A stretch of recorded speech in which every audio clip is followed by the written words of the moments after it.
Welcome to Lights Out Stories. New stories drop every week. If you want to be here when they do, hit subscribe and settle in. Tonight's story is called Running Silent.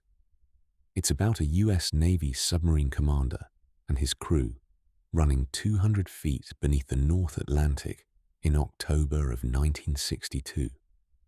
The most dangerous 2 weeks in the history of the world, with a Soviet submarine close enough to hear, orders that didn't cover what was happening, and the knowledge that whatever decision he made next might be the last decision anyone made.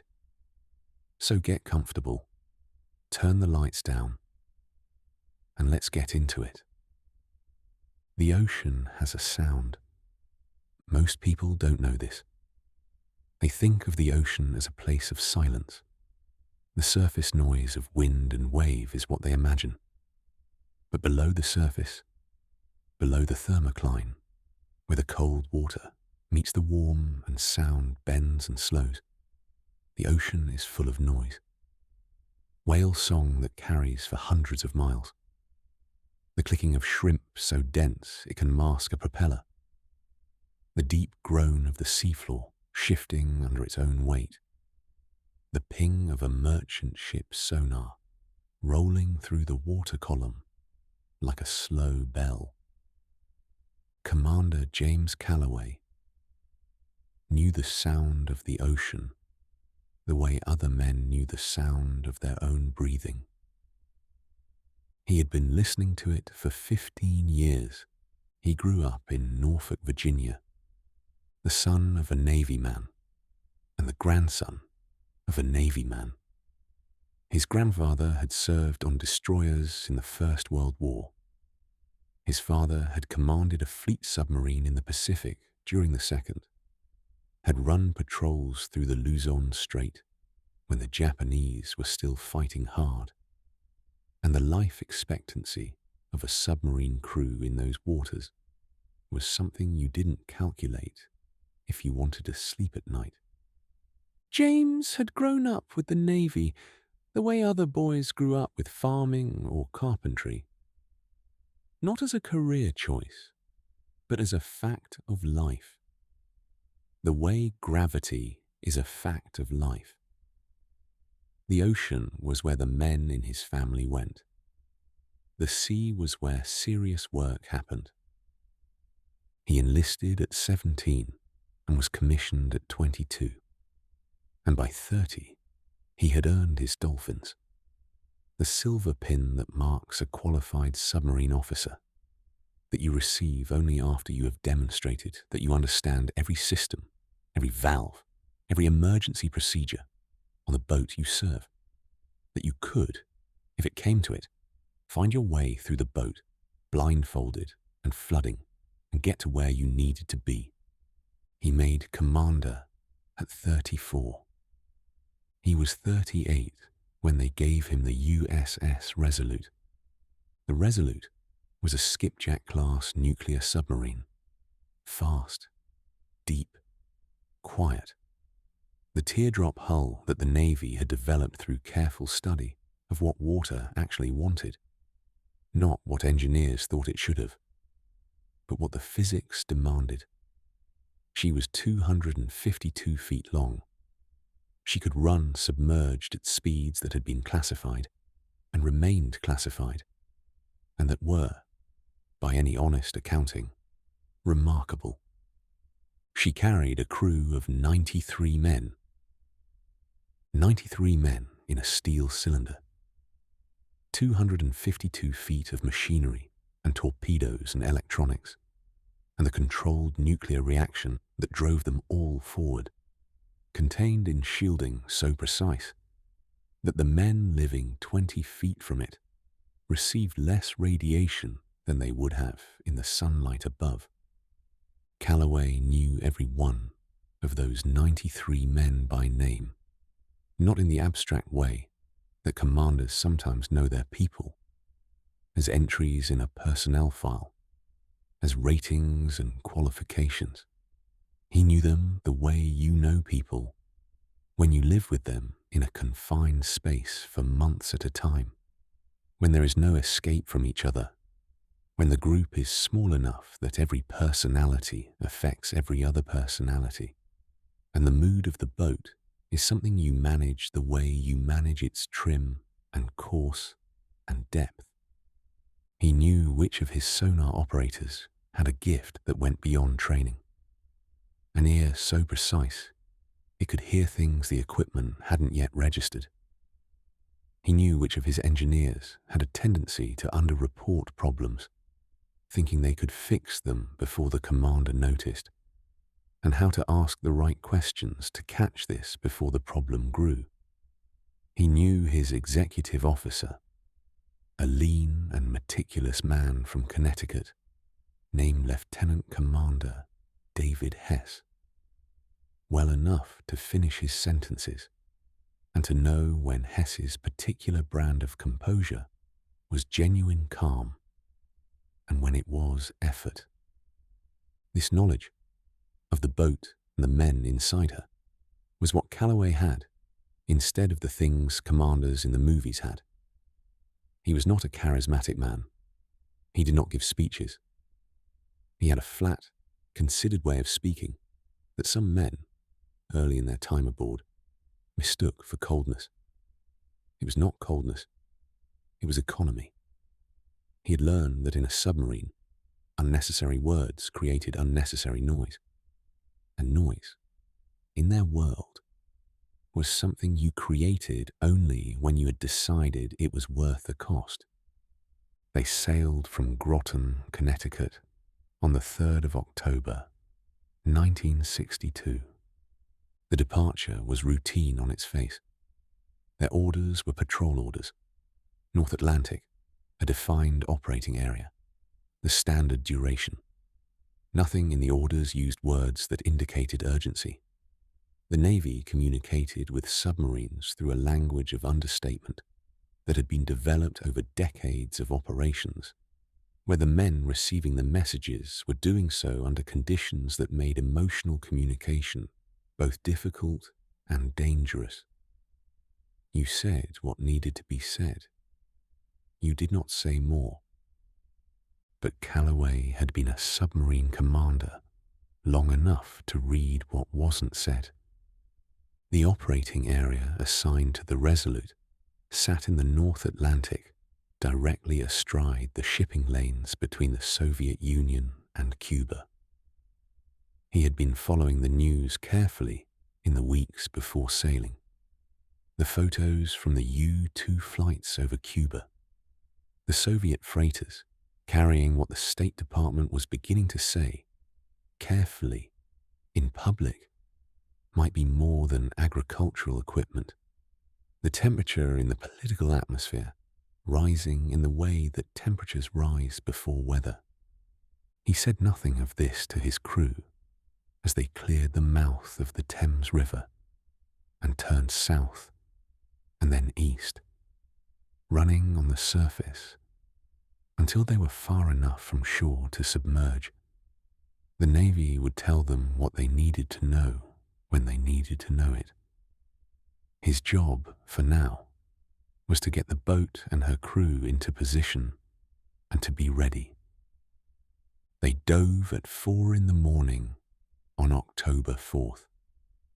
The hatch sealed above them. The surface of the ocean closed over the sail. The world above, the news, the politics, the temperature of relations between two nuclear-armed nations, became something remote and theoretical, filtered through whatever the Navy chose to send down through the extremely low-frequency transmitters that could push a signal to a submerged submarine. Everything else was the boat, the hum of the reactor, the soft sounds of the ocean around them, the depth gauge reading 200 feet and steady. He went to his bunk and slept 4 hours. The first week was quiet. They ran their patrol. They listened. The sonar operators, 2 of them, rotating in 6-hour shifts. their headphones on and their eyes half closed in the concentration that good sonar work required, catalogued the sounds of the Atlantic with the thoroughness of naturalists in a new country. A contact would appear on the scope, and they would classify it, merchant, by the sound of the propeller and the engines, fishing vessel, a US destroyer running on the surface far above them, the thud of its screws, distinctive and familiar. Nothing Soviet. Nothing that shouldn't be there. Calloway ran the boat on a schedule of quiet discipline, meals at regular times, watch rotations maintained with precision. The small rituals that kept 93 men functioning in a metal cylinder without losing the cooperative focus that submarine operations required. Card games in the mess. A chess tournament that had been running since they'd left Groton. The results tracked on a sheet of paper pinned to the bulkhead outside the galley. On the 14th of October, Calloway received a message from Submarine Command, that changed the character of their patrol without explicitly saying so. The operating area was modified. Specific coordinates, tighter, further south, directly in the approaches to the deep water north of Cuba. The message was 4 sentences long. He read it twice. He summoned Hess to his cabin, which was a space slightly larger than a generous closet. "We're being repositioned," he said. Hess looked at the message. His expression did not change. "Understood, sir. Your thoughts?" Hess was quiet for a moment. He had the habit, which Calloway respected, of not saying things until he was confident they were worth saying. If there's submarine traffic coming in from the north, we'll be in a good position to hear it. That's what I think too. The political situation. Yes. They did not need to say more than that. They had both been following it, in the fragments that reached them through the ELF transmitter, and through the messages that came in their traffic. The situation in Cuba was reaching a point that people who made their careers studying these things would later describe in retrospect as the closest the world had come to ending itself. At the time, aboard the Resolute at 200 feet in the North Atlantic, it was something more immediate than that. A set of facts that had direct bearing on what they were doing and what they might be asked to do. He sent the crew to their new operating area. On the 16th of October, the sonar operator on duty was Petty Officer, First Class, Raymond Okafor. Okafor was 26 years old, from Detroit. He had been on submarines for 4 years and had an ear that Calloway had noticed on their first patrol together, a precision of auditory discrimination that went beyond the training the Navy provided. He could hear things in the noise that other operators had to be told to listen for. He had the gift, which cannot be taught, of selective attention, of filtering the ocean's constant sound into signal and noise, and catching, in the signal, the specific character of a contact that mattered. At 0347, Okafor quietly put up his hand. The control room was dim and hushed.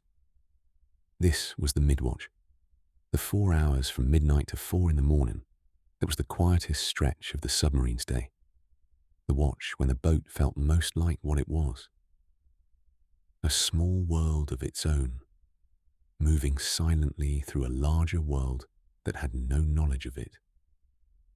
The officer of the deck went to Okafor, listened to what Okafor said in a low voice, went to the intercom, and called the commander. Calloway was in his bunk, but not asleep.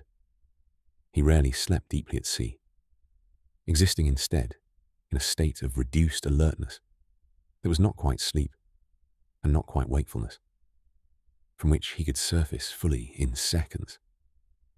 He was in the control room in 90 seconds. He took the headphones from Okafor and listened. There, beneath the background noise of the ocean, beneath the distant merchant traffic and the biological noise, and the particular acoustic texture of this part of the Atlantic at this depth, there was something else.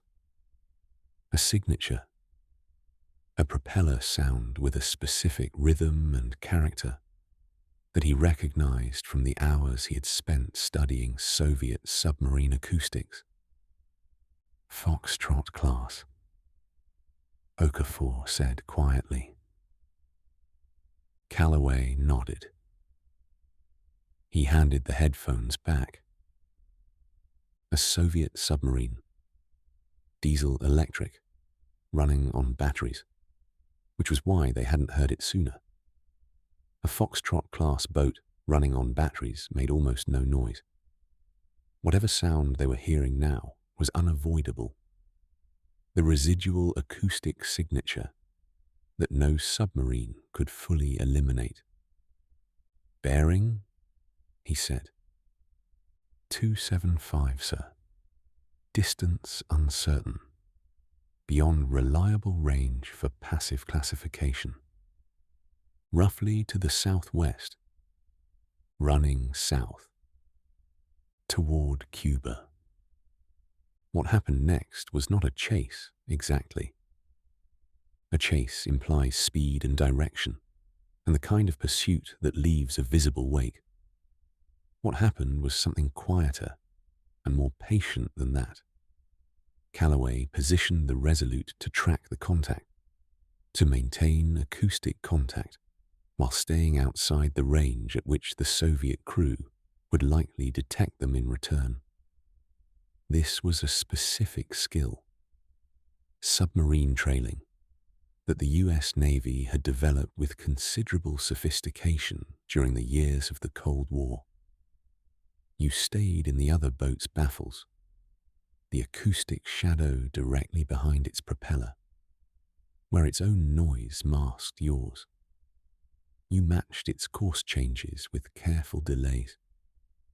You maintained the thread of contact the way a man in darkness might maintain contact with a wall.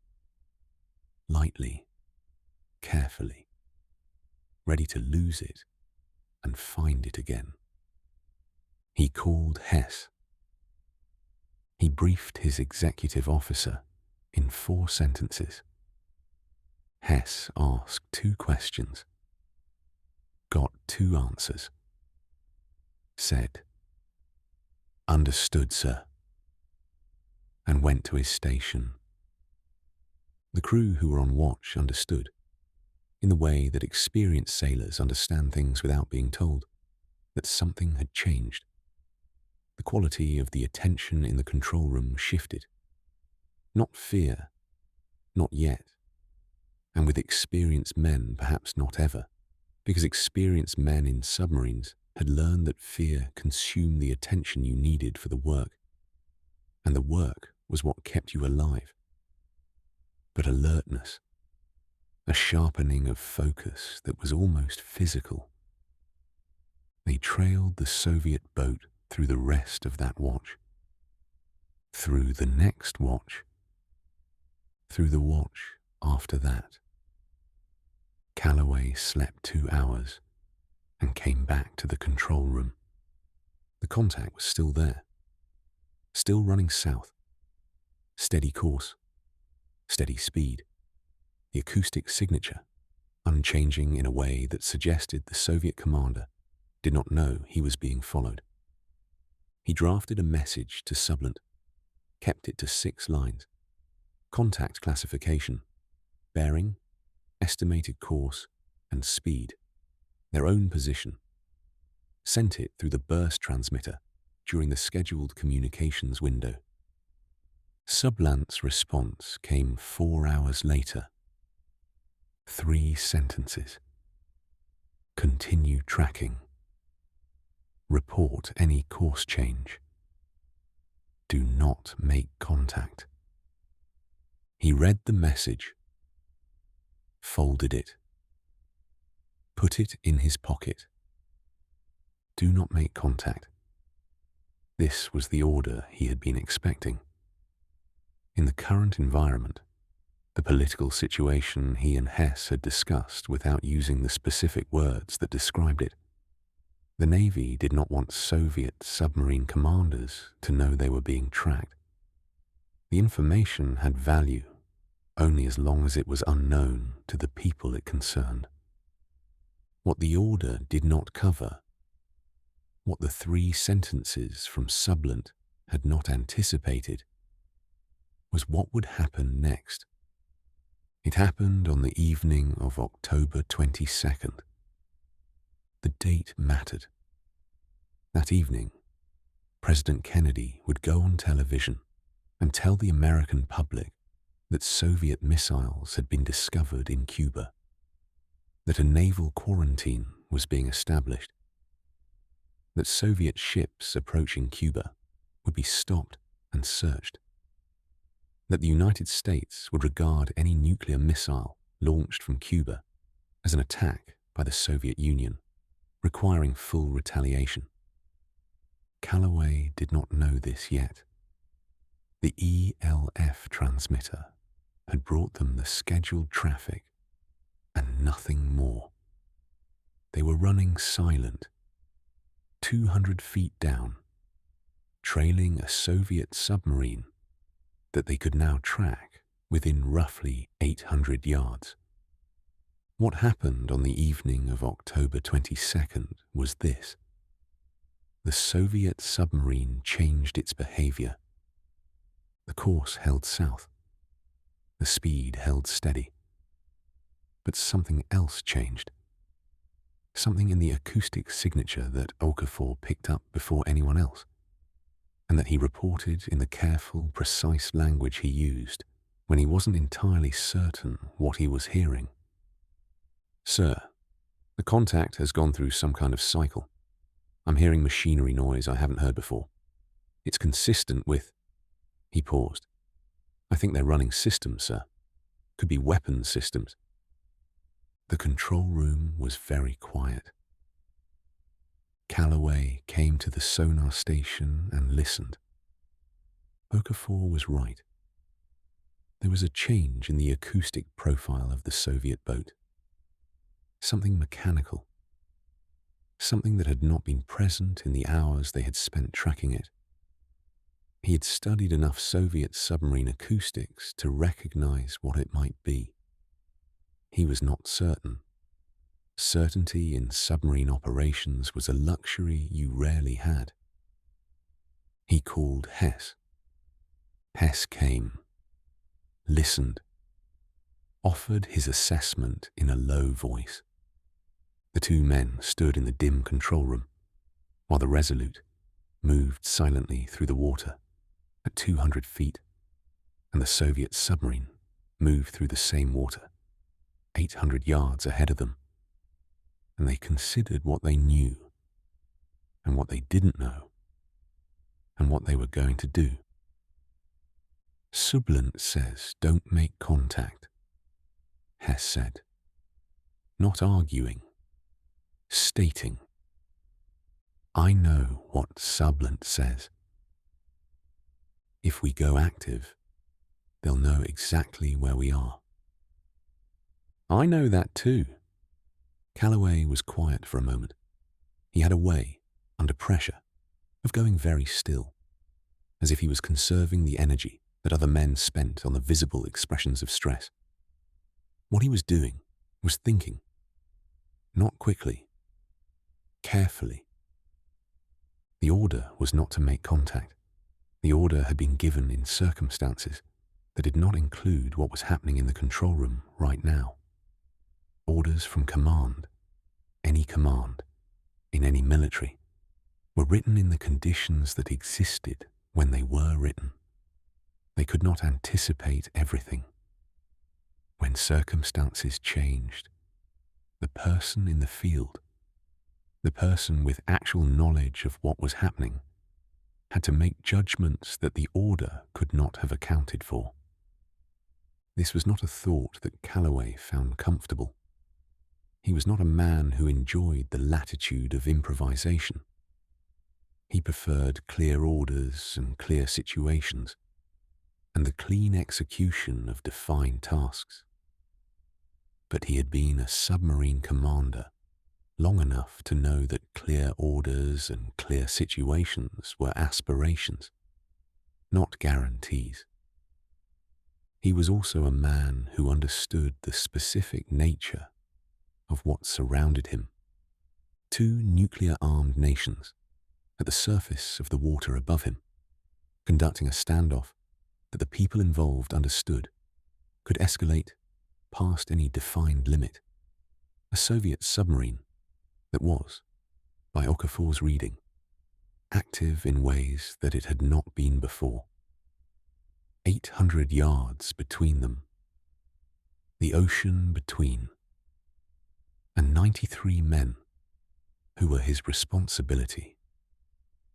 "I'm going to report what we're hearing," he said, "and then I'm going to wait." The message went out in the next transmission window. Acoustic signature change in tracked contact. Assess possible weapon system activation. Awaiting further instruction. Hold current position. The response from Sublant took 6 hours. 6 hours during which the Resolute maintained position, maintained contact, maintained the thread of sound that connected them to the Soviet boat ahead. During which Calloway ate a meal he did not taste and drank coffee that had been on the burner too long, and walked through the boat the way he sometimes did when his mind needed the physical act of movement. He stopped in the torpedo room. 4 Mark 37 torpedoes, ready in their tubes. 2 more in the reload racks. He stood and looked at them for a moment in the red light of the compartment. The hatches dogged down, the tubes flooded and equalized. Ready. Not because he intended to use them. He had no authorization to use them, and no intention of seeking such authorization. But standing in the torpedo room was something he did sometimes when he needed to make the abstract concrete, when he needed to remind himself what kind of thing he was actually managing. He went back to the control room. The sound of the Soviet boat ahead of them, steady, constant, unchanged now for 2 hours since the acoustic anomaly Okafor had reported, came through the headphones and into the darkness of the ocean, and meant something he could not fully interpret and might never know. The response from Sublant arrived at 03:12 on October 23rd. He read it in his cabin with the red light on, sitting at his small desk, the message form in his hands. 7 sentences. More than they usually sent. He read them twice, and then a third time. The situation in Cuba had been disclosed to the public. A naval quarantine was in effect. Soviet submarines in the area were to be monitored. No offensive action was authorized. Rules of engagement were unchanged. Report all contacts and track continuations to Sublant. This is a matter requiring extreme caution. Extreme caution. That was the sentence that stayed with him. Not because it surprised him. He had been exercising extreme caution for 19 days and planned to continue. But because of what it told him about what command was thinking. Extreme caution was not a phrase the Navy used casually. It was a phrase you used when you understood that the default conditions had changed, when you wanted the person in the field to understand that the cost of an error had gone up in a way that could not be quantified.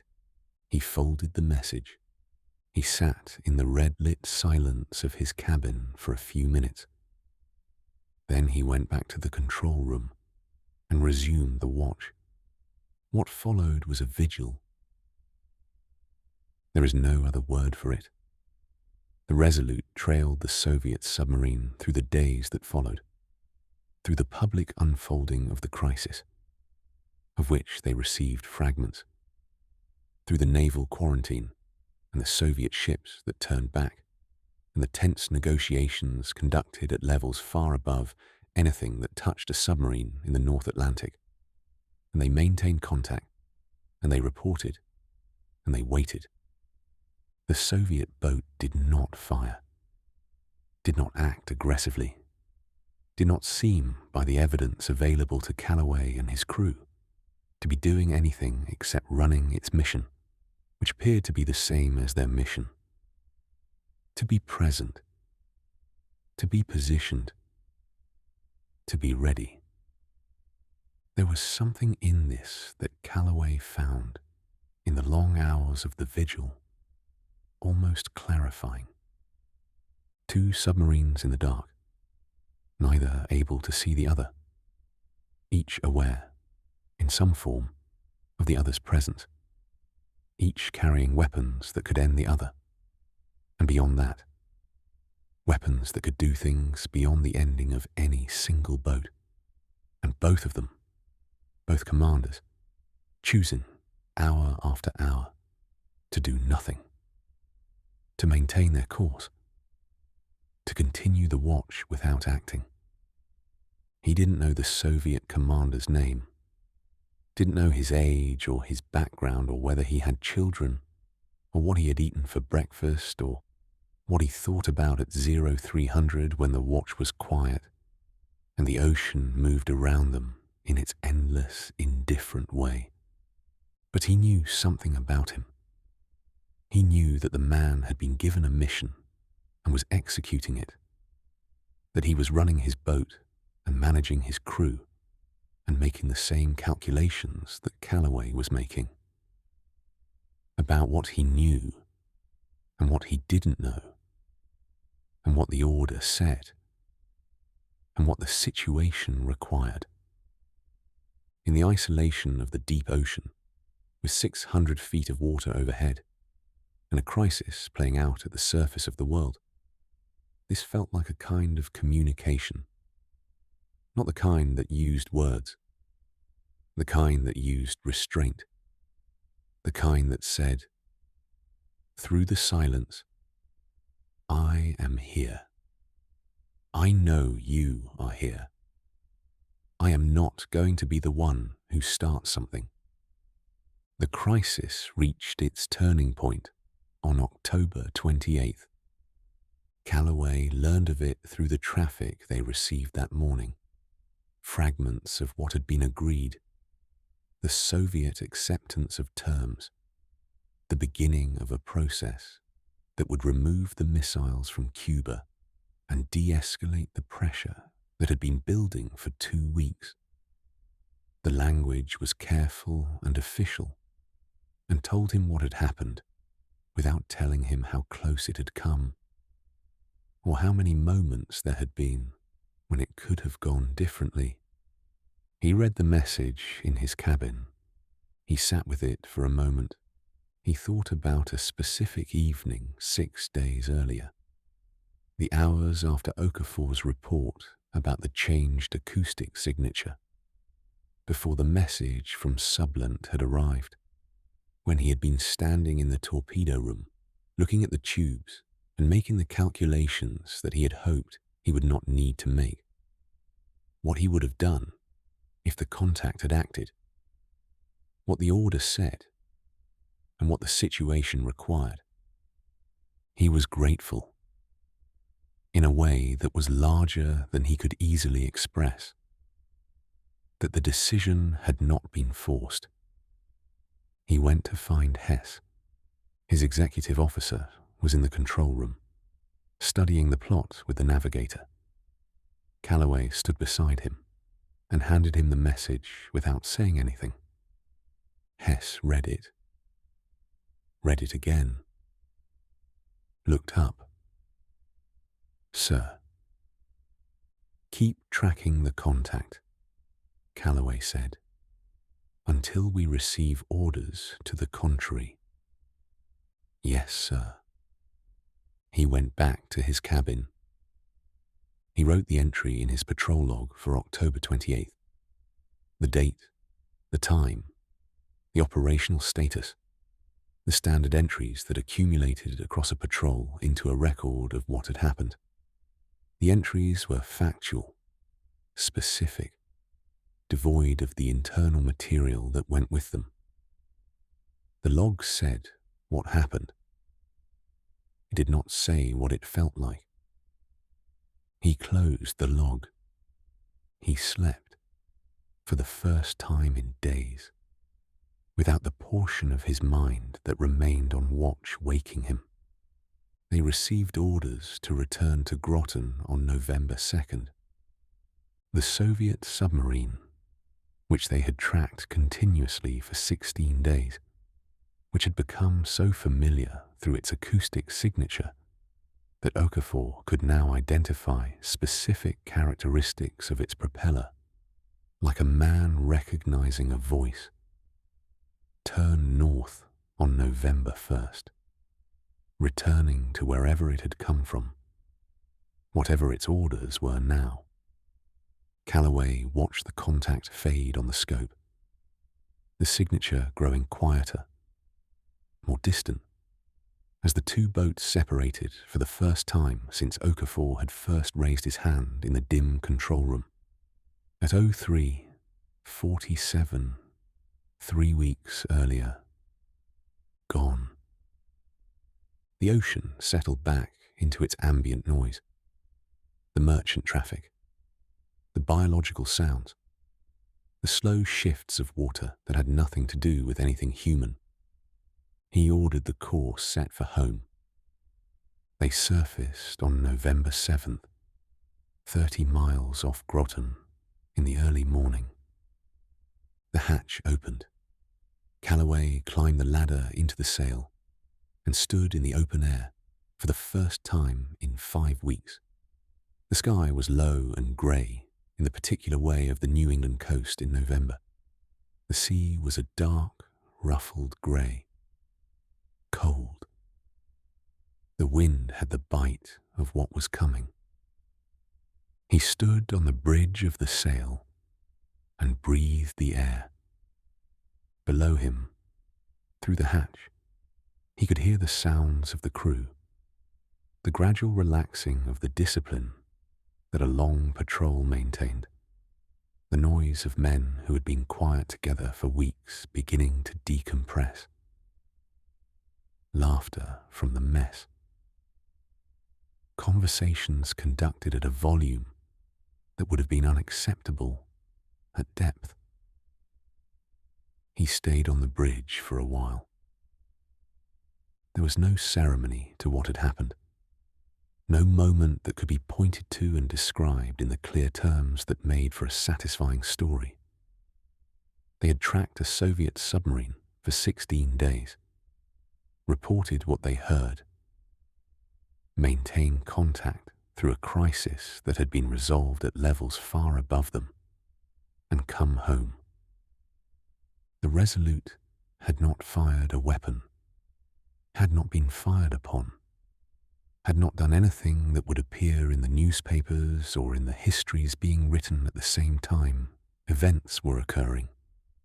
They were a footnote, if they were anything, a data point in the flow of intelligence that informed decisions made by people whose names he knew, but whose faces he would never see across a table.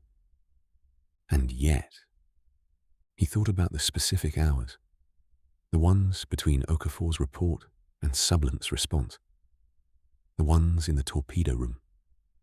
He thought about the Soviet commander, running his boat in the same dark water, making his own calculations. He thought about what restraint actually cost.